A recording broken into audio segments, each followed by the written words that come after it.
Bonjour à tous. Est-ce que vous pouvez nous confirmer que vous nous entendez bien, s'il vous plaît? Oui. Parfait, merci beaucoup. Alors, donc déjà, bonjour à tous. Merci à vous pour votre présence. Bienvenue à cette session collective interopérabilité. Donc, je vous rappelle que cette session est organisée dans le cadre de l'offre innovation réalisée par le domaine accompagnement industriel et écosystème innovant de l'ANS, en collaboration aujourd'hui avec notre expert interopérabilité, Nicolas Riss. Pour rappel, la session sera enregistrée et le replay ainsi que le support vous seront transmis à la fin de la session. Voilà. On vous demande de bien rester jusqu'à la fin parce qu'on aimerait vous solliciter via un petit questionnaire de satisfaction pour évaluer votre ressenti de la session. Ça nous permet, nous, de vraiment améliorer à la fois l'animation des sessions et surtout les thématiques qui vous intéressent, etc. Donc voilà, restez bien à la fin. OK pour ma petite introduction. Voilà. Nicolas, je te laisse la parole si tu veux partager ton écran. Merci beaucoup, Alice. Vous m'entendez bien également, j'imagine. Il n'y a pas de raison que ce soit différent. On va commencer. Donc, vous êtes beaucoup à vous êtes inscrits. Ça fait vraiment plaisir de voir cet intérêt autour de l'interopérabilité. Cette session, vraiment, elle a pour but d'être vraiment introductive. Elle n'a pas vocation à remplacer une formation telle que d'autres organismes peuvent le proposer, notamment Interop Santé HL7. Et l'idée, c'est vraiment d'avoir de vous sensibiliser à l'interopérabilité, pourquoi est-ce que c'est important de collaborer, co-construire ensemble, et de vous présenter en fait tous les outils qu'on a à disposition au niveau de l'ANS pour permettre cette collaboration, cette co-construction et faciliter en fait la démocratisation de l'interopérabilité. Ok, donc qu'est-ce que c'est l'interopérabilité? J'aime bien faire cette slide de manière très vulgarisée pour décrire ce qu'est l'interopérabilité. Donc si on prend des dates, par exemple 22/10/2024, 22 octobre 2024, elles peuvent être écrites à des formats différents. Et le problème, c'est que si elles sont écrites à des formats différents, ça ne peut pas être compris par un système informatique. Un système informatique ne peut pas forcément comprendre du coup un autre système informatique qui fera des dates différentes. Donc les dates, c'est relativement simple, on peut faire des correspondances relativement facilement, mais par contre, si on va sur les données médicales, ça sera beaucoup plus vaste et beaucoup plus complexe quand on va dans les pathologies, les symptômes, les mesures vitales, les données de vie réelles, les études cliniques, génétiques et tous les cas d'usage possibles. On en vient à des combinaisons infinies de données. Donc l'objectif dans l'interopérabilité, c'est de trouver un langage commun pour éviter la manipulation et la transformation de la donnée qui est coûteuse et qui engendre des erreurs. Par exemple, 22/10/2024 pour transformer en 22 octobre 2024, c'est relativement facile, mais quand il s'avère de code de terminologie pour faire un mapping vers le link à Snowmed, si les concepts ne sont pas équivalents, c'est pas forcément évident. Donc l'idée de l'interopérabilité, c'est de trouver un langage commun de partage des informations médicales, de trouver un peu l'intersection entre les besoins communs des différents systèmes d'information. Donc pour ça, il faut définir les cas d'usage communs nationaux, comme j'ai dit, de trouver l'intersection en fait, des données qui doivent être échangées entre différents systèmes d'information et qui ne sont pas propres, par exemple, à un logiciel bien précis, et adapter du coup les standards internationaux qui existent déjà, qu'on a déjà à disposition pour répondre aux besoins identifiés. Je peux prendre par exemple le patient INS. Donc l'INS, c'est l'identification des patients en France. Il y a un matricule, plus 5 traits, date de naissance, adresse de naissance, etc., etc. Et donc l'idée, c'est par exemple de contraindre les profils internationaux pour rendre obligatoire ces 5 traits et, d'indiquer comment est-ce qu'on partage l'INS. Donc, pour définir ce langage commun, ce langage informatique de partage d'informations, il faut organiser des groupes de travail avec des discussions horizontales, sans position d'intérêt, qui pourraient être en compte du bien commun, et donc qui doit contenir en fait dans ce groupe de travail différents acteurs qui regroupent l'ensemble des métiers nécessaires à son déploiement. Par exemple, les experts métiers qui vont devoir définir le besoin et les données qui doivent être partagées, parce que s'il n'est pas clair des données qui doivent être partagées, du coup, il n'y a pas trop d'interopérabilité. Les experts interopérabilité, bien sûr, qui connaissent l'écosystème international et national, qui connaissent les standards et qui savent quel standard utiliser pour être en cohérence du coup avec la trajectoire nationale et internationale, et notamment l'espace européen des données de santé. Et bien entendu les développeurs qui doivent connaître les standards d'interopérabilité pour les implémenter, qui vont définir la faisabilité d'implémentation et qui vont permettre aussi de faire des retours potentiellement lors du déploiement de la spécification pour s'assurer que celle-ci soit bien implémentable et qu'il n'y ait pas d'erreur. Donc voilà pour l'introduction. Donc dans cette session, nous allons parler des acteurs de l'interopérabilité. On a déjà défini ce qu'était l'interopérabilité. On va faire une overview très rapide des différents standards d'interopérabilité qui existent. On va parler du profilage. Donc j'ai déjà commencé à en parler un petit peu. C'est l'idée de prendre des standards internationaux qui sont très génériques et les adapter pour l'écosystème national français ou pour les adapter par cas d'usage ou pour application. On va parler de quelques terminologies qui existent, du cadre et du référentiel d'interopérabilité, notamment ce qu'on propose à l'ANS.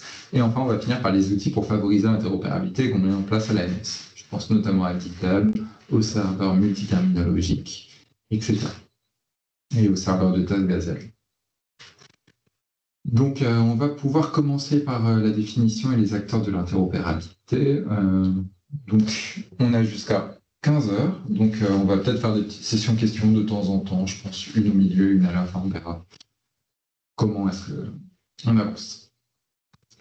Donc, déjà, l'interopérabilité, c'est deux syntaxes, c'est deux éléments, la syntaxe et la sémantique. Chacun aura des acteurs différents qui vont permettre à l'échelle internationale ou nationale de développer ces standards. Donc, au niveau syntaxique, l'idée, ça va être de savoir comment structurer la donnée. Par exemple, la structure d'un objet JSON, donc comment est-ce qu'on structure un document, comment est-ce qu'on structure un patient. Et donc, des exemples de standards syntaxiques qui sont utilisés en France. Donc, on aura le CDA, H', HL7V2, Fire, DICOM. Côté sémantique, du coup, c'est les terminologies, donc c'est le vocabulaire qui va décrire en fait les concepts métiers, donc qui va permettre de définir quel concept utiliser. C'est en gros pour chaque concept métier, donc imaginons la liste des pathologies, on va associer un code unique à chaque pathologie pour dire cette pathologie, elle correspond à ce code informatiquement. Et donc l'objectif, c'est vraiment d'interpréter les concepts de la même manière et sans ambiguïté par tous les systèmes. Donc des exemples de terminologie bien connus, je pense que beaucoup d'entre vous ont déjà entendu parler de tout ça, le INC, la SNOMED-CT, la SIM10, les nomenclatures d'objets de santé, etc. SIM10 d'ailleurs, il faudrait que je mette SIM11 maintenant. Donc la différence entre compatibilité et interopérabilité. Donc la compatibilité, c'est quand deux logiciels doivent faire un effort d'adaptation pour communiquer. Donc si on reprend l'exemple des dates, on interprète le 10 comme étant octobre.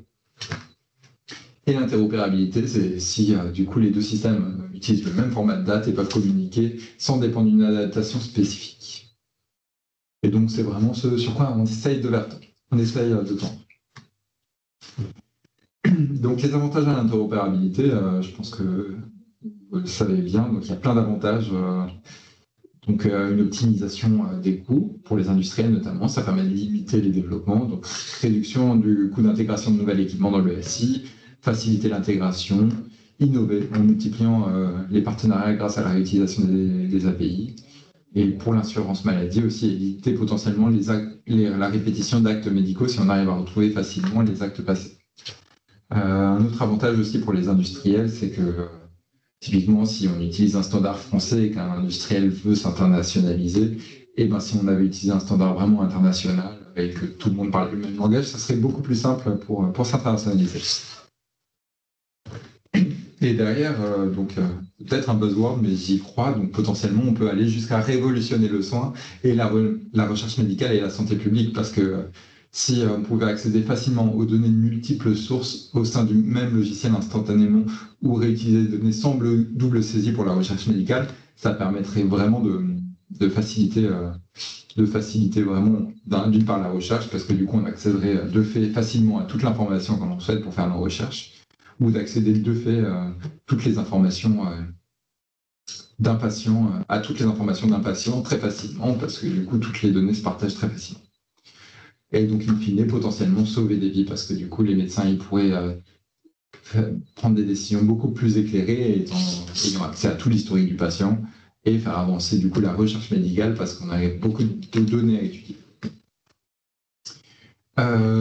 Du coup, pour l'exemple, je suis pharmacien de formation et j'ai été en stage en réanimation médicale. Et pour extraire les données, donc ce qui se passait, c'est que les données étaient cherchées depuis l'interface graphique du logiciel et écrites dans un Excel. Et je pense que vous avez plein d'exemples comme ça. Et si tout ça a été automatisé, on pourrait avoir accès à des informations très facilement et on n'aurait pas à retrouver le débit de chaque patient pour retrouver les informations d'un tel.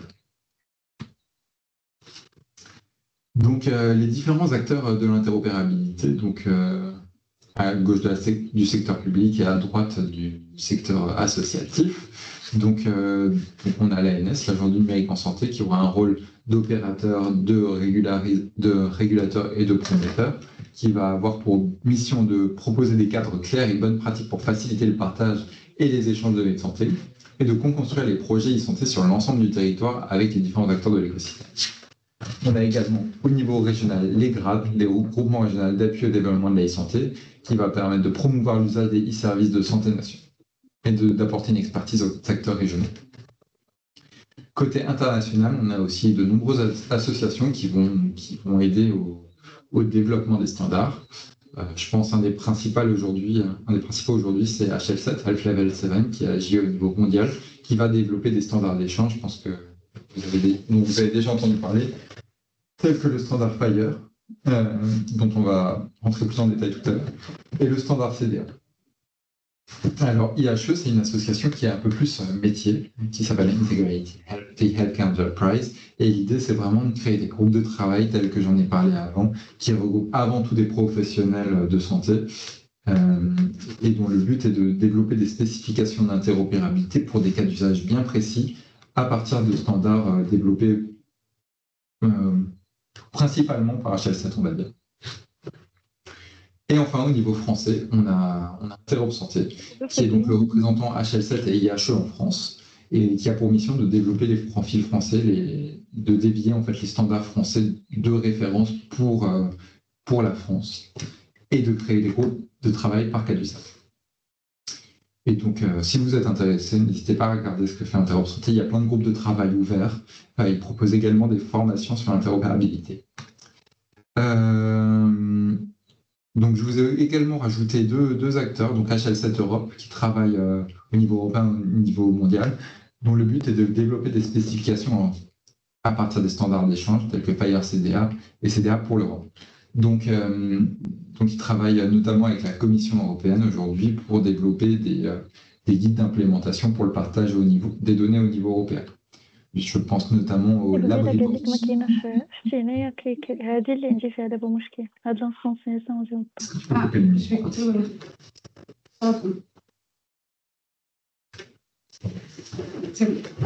Merci. Il y a une autre initiative dont je voulais vous parler qui s'appelle Hospitals on Fire.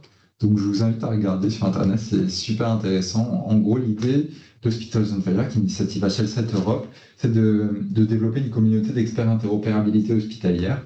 Donc, si vous allez sur le site d'Hospitals on Fire, vous allez trouver une carte en fait, avec tous les hôpitaux qui sont référencés, avec à chaque fois l'expert interopérabilité associé. J'ai vu qu'il y a quelques hôpitaux parmi les participants, donc n'hésitez pas à regarder, à vous inscrire à l'initiative ou à vous rapprocher de l'expert interopérabilité si vous êtes déjà dedans.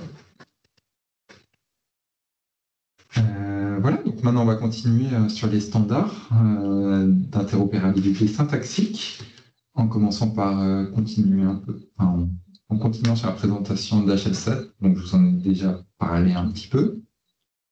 Donc HL7, c'est une organisation de développement de standards ouverts basée sur le consensus et fonctionnant par le volontariat. C'est vraiment la manière de créer des standards en groupe de travail ouvert qui rassemble un maximum d'acteurs différents, donc éditeurs, consultants, fournisseurs de soins, associations, agences gouvernementales, labos, etc. Et donc l'objectif est vraiment de pouvoir promouvoir une interopérabilité internationale des données de santé en promouvant leurs standards. Et donc, voilà, on voit du coup sur le graphe les différents standards développés par HL7. Donc, on a le standard historique V2 qui date de 87, qui est encore très utilisé aujourd'hui. Donc, c'est beaucoup, par abus de langage, il y en a beaucoup qui appellent ça HL7, mais c'est bien HL7 V2, HL7 étant l'organisme. Euh, donc ensuite, on a eu CDA qui a été développé. CDA, donc 2005, c'est le standard d'interopérabilité du document médical. Et c'est notamment le standard d'interopérabilité utilisé dans le cadre du DMP, du dossier médical partagé. Et enfin, depuis 2011, donc, il y a le standard FHIR qui est apparu, qui lui permet plusieurs paradigmes, donc documents tels que le CDA, mais également un paradigme API-REST et un paradigme message, comme HL7V2. Donc voilà, V2, je vous en ai parlé un petit peu. Donc V2, l'idée c'est d'avoir un message qui est transmis suite à un événement. Par exemple, IHEPAM, dans le cas d'une admission d'un patient, et ben, ce message va être envoyé aux différents services du système d'information pour informer que du coup un nouveau patient est admis. Donc c'est vraiment un paradigme message qui va de point à point.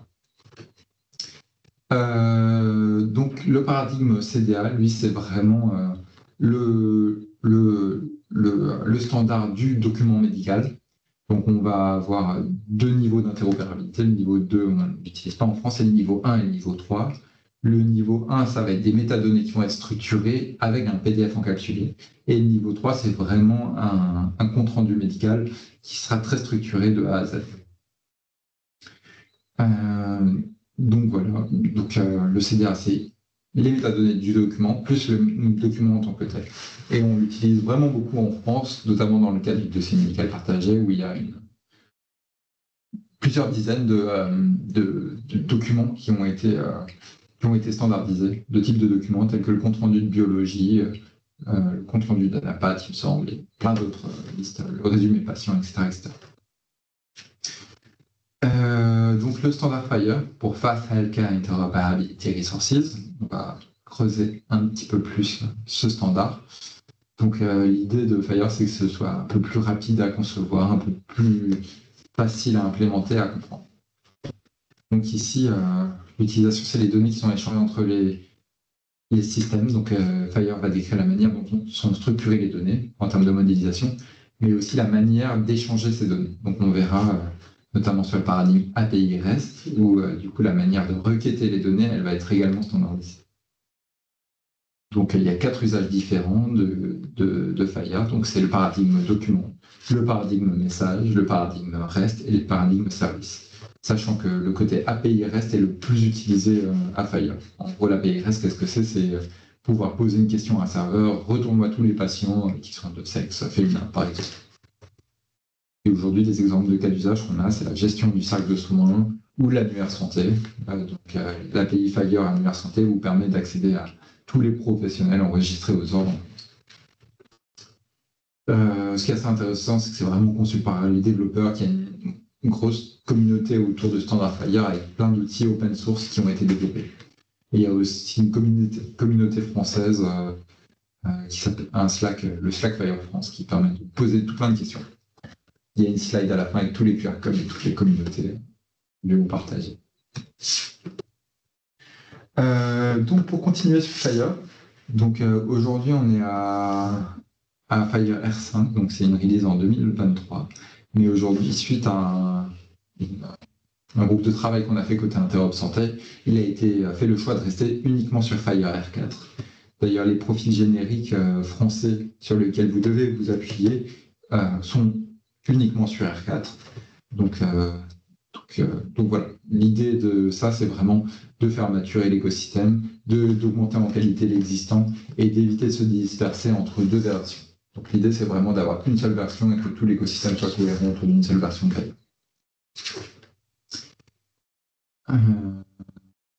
Voilà, donc comment ça se passe? En gros, la publication d'une nouvelle version, il y a une version qui est mise en concertation, après elle est testée lors d'événements connectés, qu'on appelle des connectatons, pour valider que la version est correcte avant publication. Et donc les connectatons FHIR, c'est vraiment l'endroit en fait, où tous les développeurs vont se rencontrer pour tester l'interopérabilité de leur logiciel par rapport au standard. Et il y a par exemple en mai le Workgroup Meeting HL7 qui contiendra les connectatons Fire qui se passera à Madrid. Donc si vous êtes intéressé à tester, à monter en compétence sur Fire, à tester la capacité de votre logiciel à utiliser Fire, n'hésitez pas à aller à ce connectaton à Madrid. Voilà, pour rester un peu plus, pour continuer un peu sur Fire. Donc comme je vous l'ai dit, Fire spécifie le contenu des données échangées.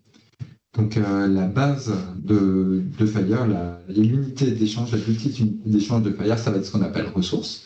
Chaque ressource va représenter un concept. Par exemple, le concept patient, qui va contenir un genre, une adresse, un identifiant, etc., etc. Une observation, qui va permettre de dire, par exemple, la couleur des yeux, ou une glycémie d'un patient, ou une pression artérielle. Un encounter pour décrire le rendez-vous médical, une organisation, un service, etc. Et il y a à peu près 150 ressources Fire en tout qui sont définies. Fire, du coup, il se base sur une règle assez arbitraire, j'ai envie de dire, qui s'appelle 80-20. Donc, ce n'est pas des vrais chiffres. En gros, l'idée, c'est que Fire se concentre sur les 80% des données les plus implémentées. Donc, en gros, le Fire va considérer les données uniquement si elles sont vraiment utilisées de manière générique. Et il y a un mécanisme d'extension et de profilage qui permet de répondre aux besoins spécifiques. Ce qui veut dire que si une donnée n'est pas présente dans Fire, eh ben, il y a moyen de rajouter une extension pour ajouter la donnée. Ce qui est bien parce que du coup, ça permet de rendre le standard très générique et utilisable pour n'importe quel cas d'usage. Mais ce qui est moins bien, c'est que si chacun fait ses propres extensions, eh ben, du coup, on n'est pas du tout interopérable. D'où l'intérêt des groupes de travail pour s'assurer qu'il y a un maximum de participants qui adhèrent du coup à un consensus et que tout le monde respecte les mêmes formats. Après, il y a aussi un système de maturité pour savoir si chacune de ces ressources est mature ou non. Voilà. Et donc, pour vous dire, en gros, l'ensemble de ces ressources, Fire, patient, observation, encounter, organization, ça peut s'imbriquer. Donc, ça peut se référencer. Par exemple, le patient, il est pris en charge lors de cet encounter, donc ce rendez-vous médical, au sein de cette organisation, au sein de cet hôpital. Et ça permet en fait de créer un graphe d'informations autour des données patients. Donc, j'ai déjà un peu abordé la notion de profilage, donc on va continuer sur ça. Donc, comme je vous l'ai dit, le standard Fire est de base très très générique pour répondre à tous les cas d'usage. C'est un standard qui est international, qui peut répondre aux besoins du soin, de la facturation, des ressources humaines, des connaissances médicales. Et tellement générique, en fait, j'aime bien dire que c'est un standard qui n'est pas interopérable de base. Pourquoi? Parce qu'aucun des champs n'est obligatoire. Donc certains systèmes peuvent remplir certains champs, d'autres systèmes peuvent remplir d'autres champs. Les sémantiques, il y en a très peu qui sont obligatoires. Les terminologies utilisées, il y en a très peu qui sont obligatoires. Ce qui fait que si un système utilise le UNC et l'autre SNOMED, et ben, du coup, les deux systèmes ne vont pas se confondre. Donc c'est pour ça que c'est indispensable de respecter un cadre, le cadre d'interopérabilité français, ou le cadre ou les spécifications internationales qui sont développées par cas d'usage ou européennes pour vraiment répondre aux besoins et pour gagner en interopérabilité et s'assurer que du coup ceux qui développent des API Fire n'utilisent pas un Fire différent. Parce qu'effectivement, si quelqu'un utilise R4, l'autre R5, quelqu'un définit ses propres extensions, l'autre ses propres extensions, et bon, du coup, ça ne communique plus du tout, quoi. Donc, le profilage, ça permet de contraintes pour gagner en interopérabilité. L'exemple de contrainte qu'on peut rajouter, c'est rendre obligatoire certaines données, rendre obligatoire certains codes concepts, certaines terminologies, déterminer l'usage d'extensions pour les champs non définis de base dans le standard. Et bien entendu, il n'est pas possible de relaxer une règle. Donc, si on hérite d'un profil français, par exemple, on ne peut pas dire pour le patient INS, j'ai pas de matricule INS. Voilà, comme je vous l'ai déjà dit, donc dans l'exemple de Fire, la majorité des champs sont optionnels par défaut. Il y a la possibilité de redéfinir des extensions à l'infini. Donc, on n'est pas très intéressable si chacun définit son extension et il y a une liberté d'usage sur les terminologies. Et du coup, j'aime bien prendre cet exemple de l'ethnie du patient. Celle-ci est obligatoire sur les profils US, mais interdite en Europe.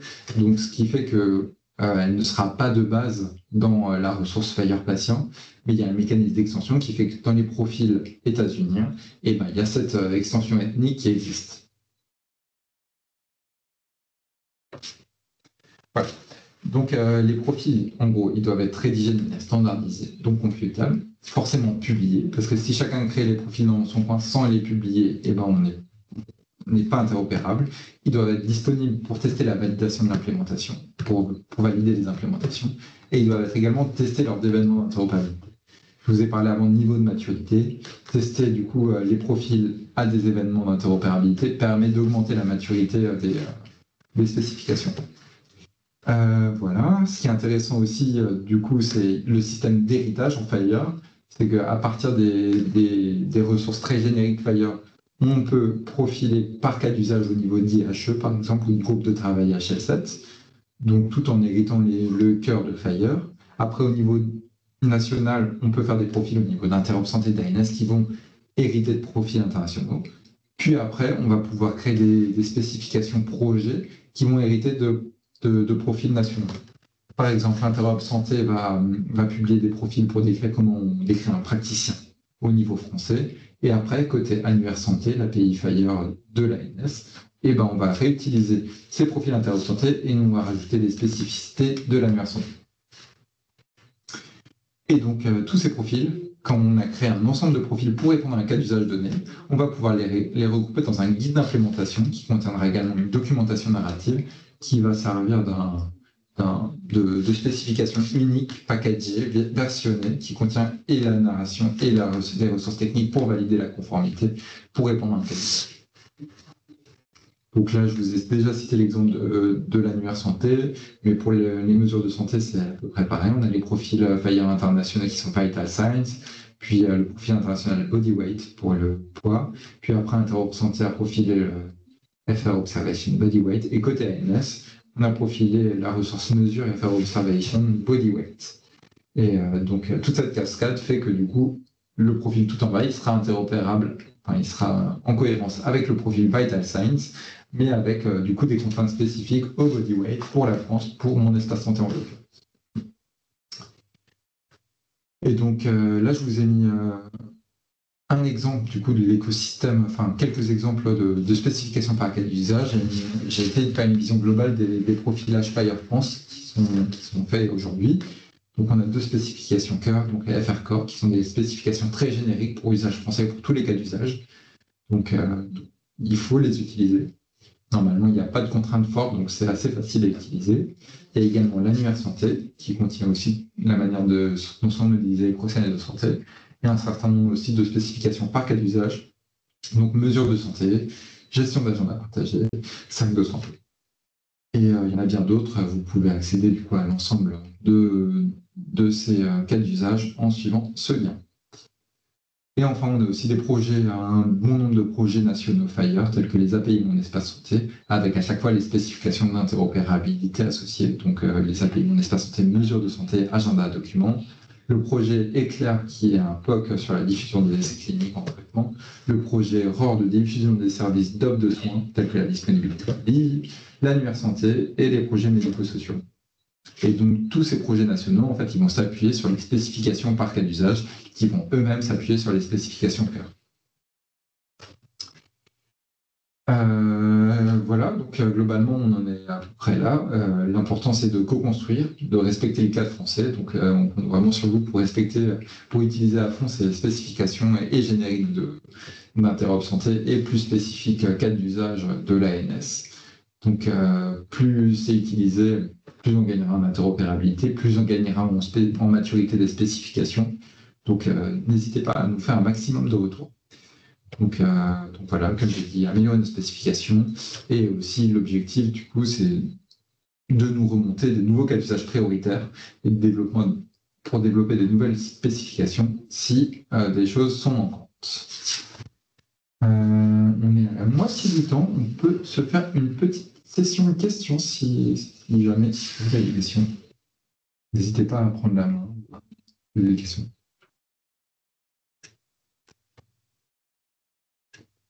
Peut-être que j'ai été ultra clair, j'ai l'impression.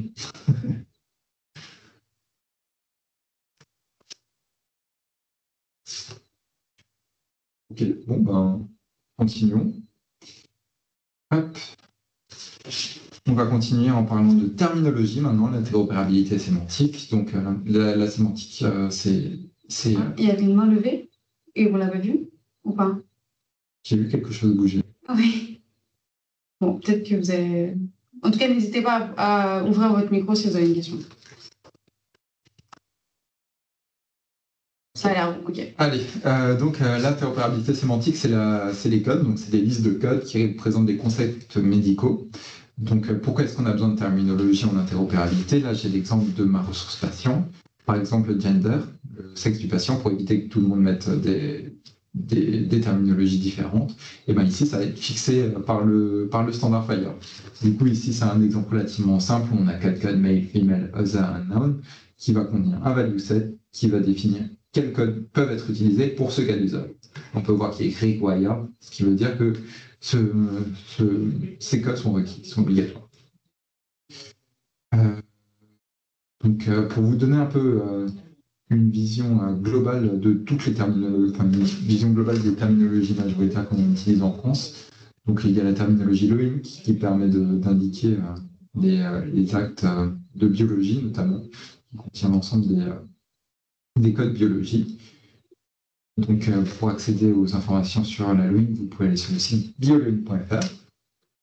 La SNOMED-CT, donc ça c'est une terminologie qui est très généraliste, qui couvre beaucoup de cas d'usage, qui a une licence propriétaire, mais la France est adhérente, donc vous avez le droit d'utiliser la SNOMED-CT. Il faut juste une licence gratuite que vous pouvez retirer auprès de l'ANS en suivant le lien smt.isanté.gouv.fr. La CINDI CIM11, qui est la classification internationale des maladies gérée par l'OMS, et la terminologie UCUM, qui est la terminologie de référence pour les unités de mesure.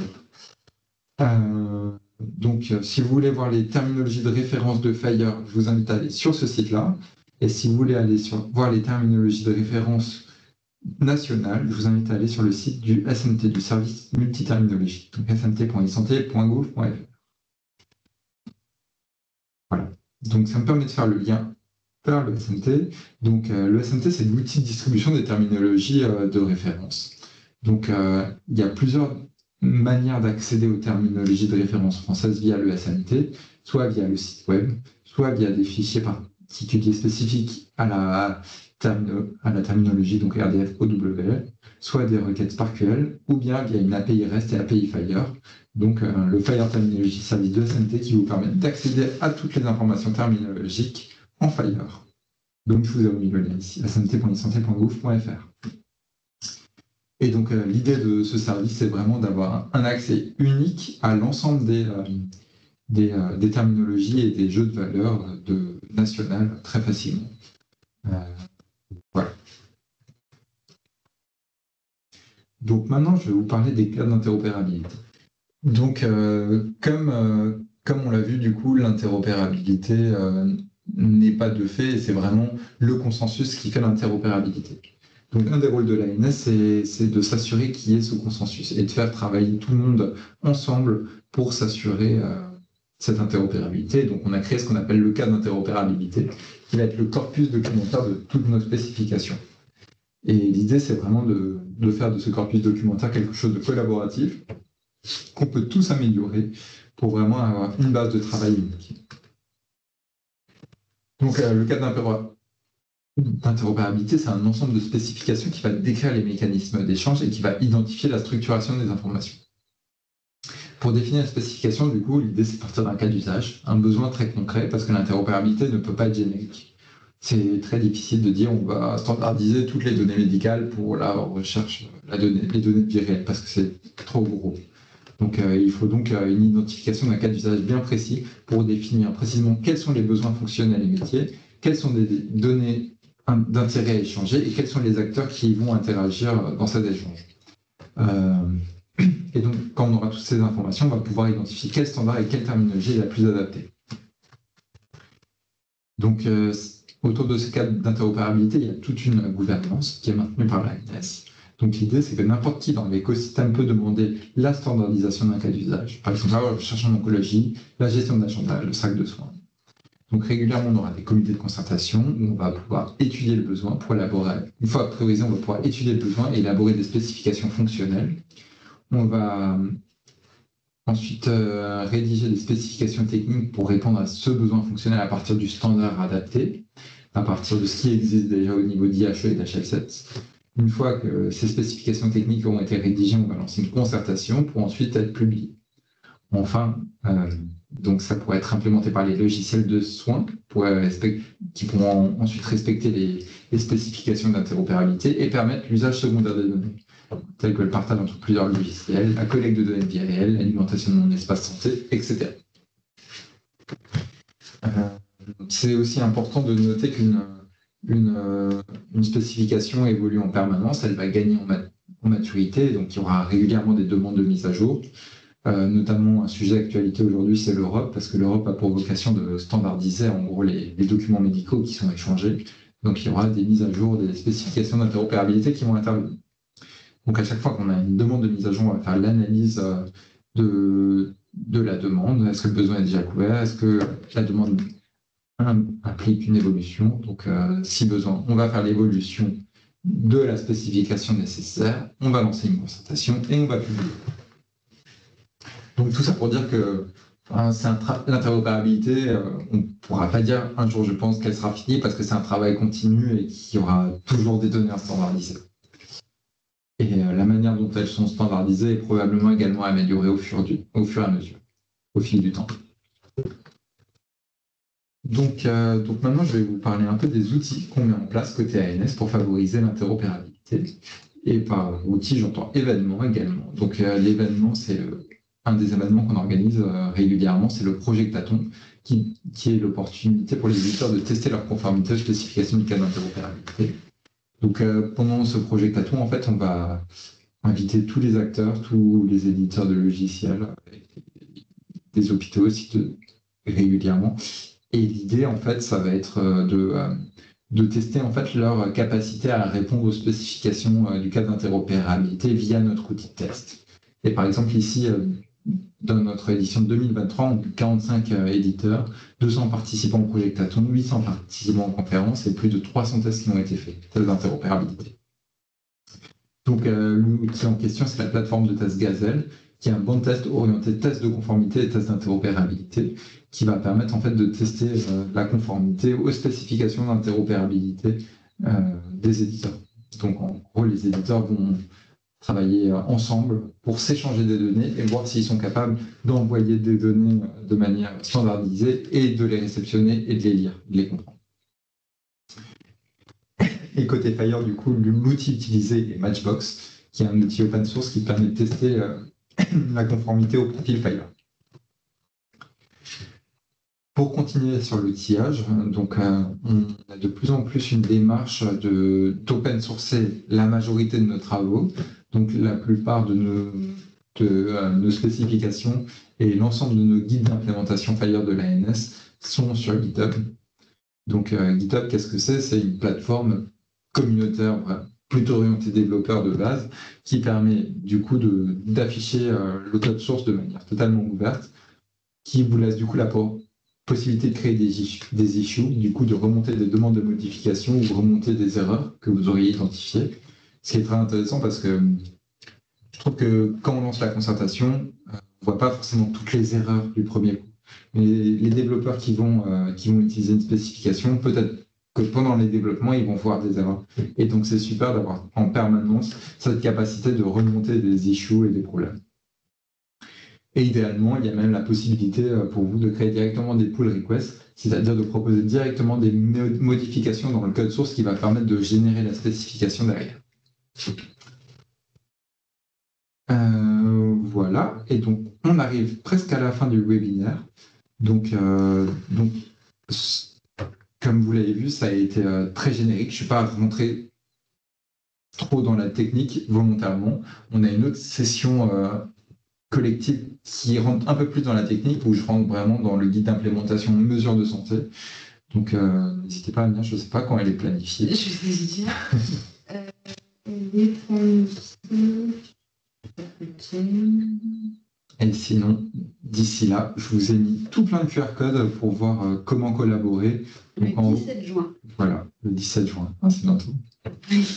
Donc, en haut, vous avez le catalogue des guides d'implémentation. Donc, vous retrouverez l'ensemble de nos guides d'implémentation, les différents GitHub où il y a les différents projets en fait de l'ANS, d'Interop Santé, d'HL7 Europe, et les différentes communautés aussi que vous pouvez rejoindre. Donc, le Slack Fire France, vous posez toutes vos questions autour de Fire, le chat Fire International et les groupes de travail Interop Santé. Est-ce que vous avez des questions? Peut-être que vous pouvez soit lever la main, soit écrire votre question dans le chat. Voilà, on a encore un petit peu de temps pour répondre à vos questions sur tout ça. Donc, n'hésitez pas. Le but n'est pas de faire des choses de très descendant. Donc, n'hésitez pas à poser vos questions. Quand il y a du monde comme ça, il n'y a pas souvent de questions. Mais n'hésitez pas.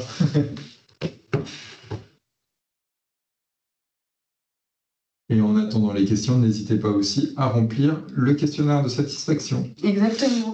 Vous pouvez scanner, ou sinon je vais vous mettre le lien dans le chat.